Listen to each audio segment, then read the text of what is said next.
2 بار با فامیل رفتیم سمرقند، با بچه‌هایم، با فامیل خانوادیم و برای ما سفر سمرقند من حیث نمادی از یادبود گذشته و تاریخی ما هست.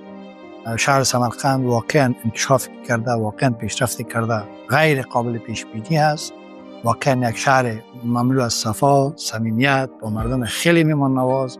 خاطرهای بسیار خوبی داریم. آبدات تاریخی که وابسته به گذشته و سرزمین است، مانند مرقد امیر تیمور گورگانی، ریگستان، عین شکل بازار سیاب و دیگه مناطق دیدنی که ما واقعا از سمرقند داشتیم. جای خیلی تاریخی که نشان دهنده تمدن دیرین او حوزه و او سرزمین است که ما هم وابسته به او هستیم و ما هم خود تاریخ خود، گذشته خود در یک پیوند با شهر سمرقند می‌گیریم.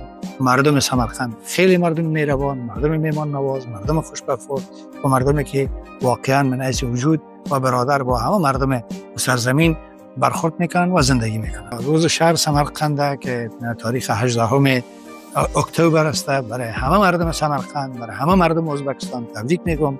امیدوار هستم که شهر سمرقند دیگه هم شاهد پیشرفت‌های مزید و انکشافات بسیار تازه باشه. من بسیار خوشبخت هستم که من قبل از اینکه میدان هوایی شهر سمرقند یا فرودگاه شهر سمرقند افتتاح شد و من دیدن کردم. اونجا شهر تازه ساخته بودن.